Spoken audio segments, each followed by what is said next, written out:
সুপ্রভাত বন্ধুরা। আজ 15 আগস্ট, ৮০তম স্বাধীনতা দিবসে সকলকে শুভেচ্ছা জানিয়ে শুরু করছি চিন্তনের মুখ্যবার্তা। আজকের মুখ্যবার্তার বিশেষ বিশেষ বিভাগগুলি আন্তর্জাতিক সংবাদ, দেশের সংবাদ, রাজ্যের সংবাদ, বিজ্ঞান পরিবেশ সংবাদ এবং খেলার সংবাদ। আন্তর্জাতিক সংবাদ। যুক্তরাষ্ট্রের সঙ্গে শান্তি চুক্তি নিয়ে কোনো অগ্রগতি হয়নি জানালো ইরান। আঞ্চলিক যুদ্ধ স্থায়ীভাবে বন্ধ করার বিষয়ে যুক্তরাষ্ট্র ও ইরানের মধ্যে এখনও মতবিরোধ রয়েছে। অন্তর্ভুক্তি শান্তি চুক্তি পুনরুজ্জীবিত করা এবং সেটি বাস্তবায়নের সময়সীমা নির্ধারণ নিয়ে আলোচনায় কোনো অগ্রগতি হয়নি বলে জানিয়েছেন ইরানের এক বরিষ্ঠ কর্মকর্তা। মধ্যপ্রাচ্যের গুরুত্বপূর্ণ নৌপথে নতুন করে জাহাজে হামলার ঘটনা এবং মার্কিন প্রেসিডেন্ট ডোনাল্ড ট্রাম্পের ইরানের নেতাদের বিরুদ্ধে নতুন করে কঠোর মন্তব্যের পর এই পরিস্থিতি তৈরি হয়েছে। এতে সংকট সমাধানের সম্ভাবনাও আরও ক্ষীণ হয়েছে। গত জুনে যুক্তরাষ্ট্র ও ইরানের মধ্যে একটি অন্তর্বর্তী চুক্তি হয়েছিল। এই চুক্তিতে সব পক্ষের সামরিক অভিযান তাৎক্ষণিকভাবে ও স্থায়ীভাবে বন্ধের কথা বলা হয়েছিল, তবে চুক্তিটি দ্রুত ভেঙে পড়ে। বুলডোজারের পর এবার কৃত্রিম দাবানল। দক্ষিণ লেবাননে পরিকল্পনা করে বসতি এবং ইতিহাস মুছে দিতে চাইছে ইসরায়েল। ইসরায়েলি বোমাবর্ষণে বনাঞ্চল পুড়ে ছারখার হওয়ার পাশাপাশি দেশটির সামরিক বাহিনীর বিরুদ্ধে দক্ষিণ লেবাননে ইচ্ছাকৃতভাবে দাবানল সৃষ্টি করার অভিযোগ উঠেছে। স্থানীয় বাসিন্দা, জরুরি সেবা পরিষেবা বিভাগ এবং ফায়ার সার্ভিসেস কর্মীরা এই চাঞ্চল্যকর অভিযোগ তুলেছেন। পরিবেশবাদী সংগঠনগুলোর দাবি, সাম্প্রতিক সপ্তাহগুলোয় ছড়িয়ে পড়া এই আগুন লেবাননের প্রাকৃতিক পরিবেশকে ধ্বংস করার দীর্ঘদিনের অভিসন্ধিরই অংশ। প্রসঙ্গত, গত মঙ্গলবার দক্ষিণ লেবাননের শিয়াম এলাকার বাইরের একটি বনাঞ্চলে ইসরায়েলি সামরিক বাহিনী ফ্লেয়ার বা অগ্নিগোলক নিক্ষেপ করলে সেখানে ভয়াবহ আগুন ধরে দাবানলের সৃষ্টি হয়েছে। বিশ্ববাজারে তেলের দামে আবারও কিছুটা স্বস্তি। সরবরাহ নিয়ে নানা আশঙ্কা থাকলেও বৃহস্পতিবার আন্তর্জাতিক বাজারে কমেছে অপরিশোধিত তেলের দাম। একদিকে হরমুজ প্রণালী বন্ধ থাকার প্রভাব, অন্যদিকে বিশ্বজুড়ে তেলের চাহিদা কমার আশঙ্কা।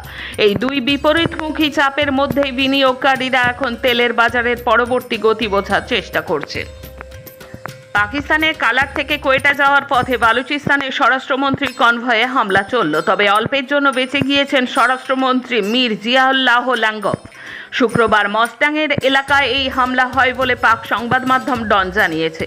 ডনের প্রতিবেদন অনুযায়ী এই হামলায় 6 জন আহত হয়েছেন। তাদের মধ্যে পুলিশ কর্মী রয়েছেন 3 জন।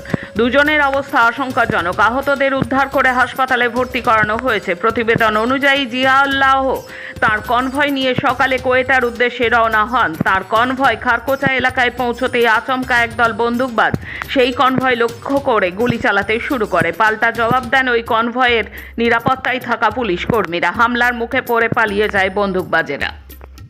কলম্বিয়ার পশ্চিমাঞ্চলে শক্তিশালী ভূমিকম্পের পর ধ্বংসস্তূপের নিচে আটকে পড়া মানুষদের উদ্ধারে এখনও অভিযান চলছে। দেশটির প্রেসিডেন্ট অ্যাবেলার্ডো দে লা এসপ্রিয়েলা বুধবার জানিয়েছেন, ভূমিকম্পে এখনও পর্যন্ত 265 জন নিহত হয়েছেন, নিখোঁজ রয়েছেন আরও প্রায় 500 জন। জার্মানিতে ভারতীয় বংশোদ্ভূত যুবক খুন, পরিবারের সঙ্গে শেষ কথা হয় সোমবার। তারপরেই মৃত্যুর খবর আসে হরিয়ানার বাড়িতে। তারেকের ভারত সফর নিয়ে এখনও চূড়ান্ত কোনো সিদ্ধান্ত হয়নি, জানিয়ে দিল ঢাকা। বার্তা পৌঁছে দেওয়া হলো নয়াদিল্লিকে। আসছি দেশের খবরে। উত্তরাখণ্ডের চামোলিতে টানেলে আচমকা ভয়াবহ দুর্ঘটনা, মৃত 7 শ্রমিক।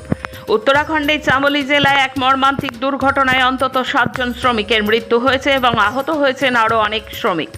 প্রশাসন সূত্রে খবর, বৃহস্পতিবার এই জেলার পিপিলকোটিতে টিএইচডিসি একটি নির্মাণাধীন টানেলে আচমকায় প্রবল বেগে মাটি ও জল ঢুকতে শুরু করে। দুর্ঘটনার সময় সেখানে অন্তত 28 জন শ্রমিক কাজ করছিলেন। জলের তীব্র স্রোতে অনেকেই টানেলের বাইরে ছিটকে পড়েন। স্টেট ডিজাস্টার ম্যানেজমেন্ট অথরিটি জানিয়েছে, এখনও পর্যন্ত 18 জন শ্রমিককে উদ্ধার করা সম্ভব হয়েছে, তবে এখনও 4 জন শ্রমিক টানেলের ভেতরে আটকে রয়েছেন বলে আশঙ্কা করা হচ্ছে। কর্ণাটকের বিজেপি বিধায়ক কন্যার বিরুদ্ধে এফআইআর। মন্দির দর্শন করতে গিয়ে বিতর্কে জড়ালেন কর্ণাটকের বিজেপি বিধায়ক বি সুরেশ গৌড়ার কন্যা ঐশ্বর্য। তার বিরুদ্ধে এক মহিলা সাব ইন্সপেক্টরকে মারধর এবং হুমকি দেওয়ার অভিযোগ উঠেছে। বিধায়ক কন্যার বিরুদ্ধে এফআইআর দায়ের করেছে পুলিশ। পাল্টা অভিযোগ দায়ের করেছেন বিধায়ক কন্যাও। ঘটনাটি 12ই আগস্টের। মান্ডা জেলার শ্রীরঙ্গপত্ন তালুকের আরতি উক্কারা মন্দির দর্শন করতে গিয়েছিলেন ঐশ্বর্য। ভীম অমাবস্যা উপলক্ষে ওই মন্দিরে পূর্ণার্থীদের জন্য বিশেষ নিরাপত্তার আয়োজন করা হয়েছিল। মন্দিরে নিরাপত্তার দায়িত্বে ছিলেন এসআই সবিতা বি। মন্দির দর্শনার্থীদের কেন দেরি হচ্ছে তাই নিয়ে বচসা শুরু হয়। অভিযোগ, বিধায়ক কন্যা তাকে গালাগাল করেন এবং চড় মারেন, এমনকি তাকে হুমকিও দেওয়া হয়। কমিউনিস্টদের হারাতে দেশের প্রথম সাধারণ নির্বাচনে ব্রিটেন ও আমেরিকার থেকে ঘনিষ্ঠ সহযোগিতার আর্জি জানিয়েছিল তৎকালীন হিন্দু মহাসভা। সাংবাদিক প্রবীণ স্বামী ব্রিটেনের ন্যাশনাল আর্কাইভ থেকে নথিপত্র সংগ্রহ করে সদ্য প্রকাশিত একটি প্রতিবেদনে দেখিয়েছেন হিন্দু মহাসভার তৎকালীন শীর্ষ নেতা এবং সংসদীয় বোর্ডের চেয়ারম্যান আশুতোষ লাহিড়ী 1952 সালে নির্বাচনের আগে ব্রিটিশ ও পরে মার্কিনী কূটনীতিকদের সঙ্গে যোগাযোগ করেন এবং এই আবেদন জানান। দিল্লি বিশ্ববিদ্যালয়ের ইতিহাসে স্নাতকোত্তরে বাদ পড়ল সুলতানি আমল। চলতি বছরের জুলাই মাস থেকে দিল্লি বিশ্ববিদ্যালয়ের তৃতীয় সেমিস্টারে পড়াশোনা শুরু হয়েছিল। পরে বিশ্ববিদ্যালয়ের তরফে 7ই আগস্ট নতুন পাঠ্যক্রম নিয়ে একটি বিজ্ঞপ্তি জারি করে এই নির্দেশিকা জানানো হয়। গলওয়ানের পুনরাবৃত্তি হলো কি অরুণাচলে? প্রশ্ন তুলল কংগ্রেস। প্রসঙ্গত, সাম্প্রতিক যে 27টি জায়গার নামকরণ করেছে ভারত, তার মধ্যে রয়েছে প্রকৃত নিয়ন্ত্রণ রেখা সংলগ্ন বিতর্কিত গ্রাম লাঞ্জু, যা 1959 সাল থেকে চীনের দখলে রয়েছে, কিন্তু নয়াদিল্লির দাবি এই গ্রাম ভারতীয় ভূখণ্ডের অন্তর্গত। প্রকৃত নাগরিক কে? স্বাধীনতা দিবসেও রয়ে গেল ধন্দ। নির্বাচন কমিশন প্রথমে বিহারের ভোটার তালিকায় বিশেষ নিবিড় সংশোধন বা এসআইআর করেছিল। বিহারে ভোটার তালিকা থেকে 47 লক্ষ নাম কাটা গিয়েছে। তারপরে পশ্চিমবঙ্গ সহ 12টি রাজ্যে এসআইআরে আরও 5 কোটি 38 লক্ষ নাম বাদ গিয়েছে। তা নিয়ে আজও কোনো সিদ্ধান্ত হয়নি। ফের একবার কাছাকাছি এলো আকালি দল এবং বিজেপি। প্রসঙ্গত, মহারাষ্ট্রের নান্দেড়ে প্রাক্তন মুখ্যমন্ত্রী বাদলের ওপরে হামলা চালান এক নিহঙ্গ শিখ ব্যক্তি। কৃপানের কোপে হাত জখম হয়। ওই ঘটনার পরেই প্রধানমন্ত্রী কথা বলেন সুখবীরের স্ত্রী হরসিমরাতের সঙ্গে। এখন রাজ্যের খবর। জিআই স্বীকৃতি মিললেও ধুঁকছে বলরামপুরের লাক্ষা শিল্প। ভৌগোলিক নির্দেশক বা জিআই স্বীকৃতি পাওয়ার পরেও পুরুলিয়ার বলরামপুরে ঐতিহ্যবাহী লাক্ষা শিল্প গভীর সংকটে।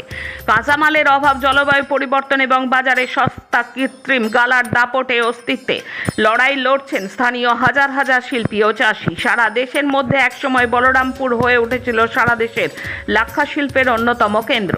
এ সময় এখানে প্রায় 1.5 শতাধিক লাক্ষা কুঠি ছিল। সেখানে কয়েক হাজার পুরুষ এবং মহিলা শ্রমিক কাজ করতেন। সেই লাক্ষা কুটির সংখ্যা কমতে কমতে আজ 10 থেকে 12টাতে এসে দাঁড়িয়েছে। অনেক পরিবর্তন। কাঁচামালের দাম বেড়েছে, শিল্পীরা উৎপাদিত পণ্যের সঠিক দাম পাচ্ছেন না। লভ্যাংশের সিংহভাগ চলে যাচ্ছে ফোরে বা মধ্যস্বত্বভোগীদের পকেটে। উপযুক্ত আয়ের অভাবে নতুন প্রজন্ম এই প্রাচীন পারিবারিক পেশা ছেড়ে অন্য কাজের সন্ধানে ভিন রাজ্যে পাড়ি দিচ্ছে। তৃণমূল কর্মী খুনে আদালত। প্রাক্তন বিধায়ক তথা সিপিআইএম বাঁকুড়া জেলা সম্পাদক মণ্ডলীর প্রাক্তন সদস্য মনোরঞ্জন পাত্রকে যাবজ্জীবন সাজা শুনিয়েছিল বিধাননগরে এমএলএমপি আদালত। সেই রায়কে চ্যালেঞ্জ করে কলকাতা হাইকোর্টে গিয়েছিলেন রাজ্যের প্রাক্তন বিধায়ক ও অন্য 2 সাজাপ্রাপ্ত সিপিআইএম নেতা। শেষ পর্যন্ত হাইকোর্ট 3 জনকে ওই খুনের মামলায় বেকসুর খালাস করল।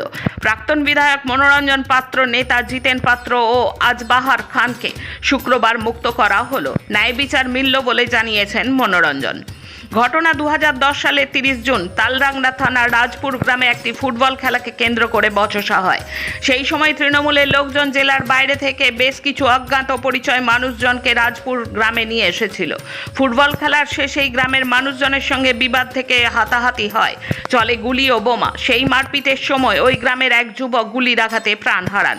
সেদিন মনোরঞ্জন পাত্র বিধানসভাতেই ছিলেন।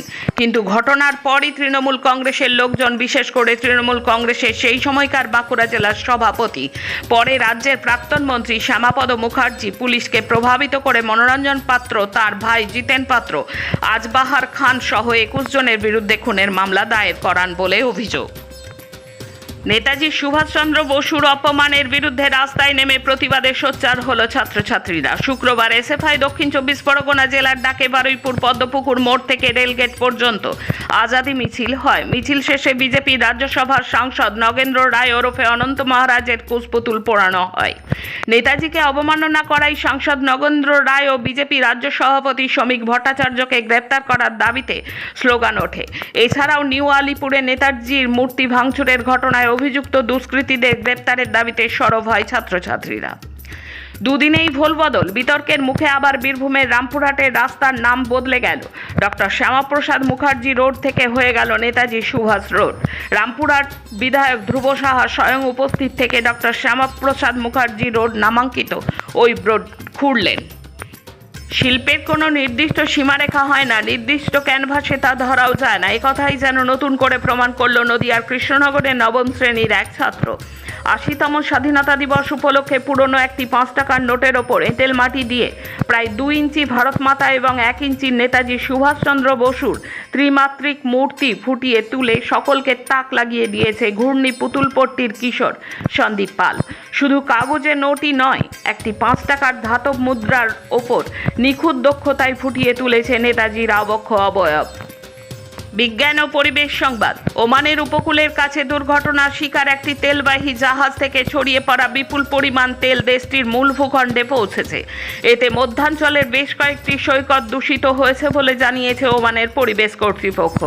পরিবেশ কর্তৃপক্ষ বুধবার জানায়, গত জুন মাসে ওমানের উপকূলের কাছে ক্যারোলিন বেজঙ্গি নামের ট্যাঙ্কারটি থেকে বের হওয়া তেল রাস মাদ্রাসা এলাকার সৈকতে পৌঁছেছে। এতে প্রায় ৪০ কিলোমিটার উপকূল ক্ষতিগ্রস্ত হয়েছে। এছাড়া আগামী কয়েক ঘন্টার মধ্যে ওমানের উপকূল থেকে প্রায় ১৫ কিলোমিটার দূরে অবস্থিত মাসিরাহ দ্বীপের দক্ষিণ উপকূলেও তেল পৌঁছতে পারে বলে আশঙ্কা করা হচ্ছে। এতে ওই এলাকার ১০ থেকে ২০ কিলোমিটার উপকূল প্রচণ্ডভাবে ক্ষতিগ্রস্ত হওয়ার সম্ভাবনা দেখা দিয়েছে। শেষে খেলার খবর। কলকাতা লিগে ইস্টবেঙ্গলকে আটকে দিল ভবানীপুর। টানা দ্বিতীয় ম্যাচ ড্র করে শীর্ষে ওঠার সুযোগ হাতছাড়া লাল হলুদের। আজকের মুখ্য বার্তা এই পর্যন্ত। নমস্কার।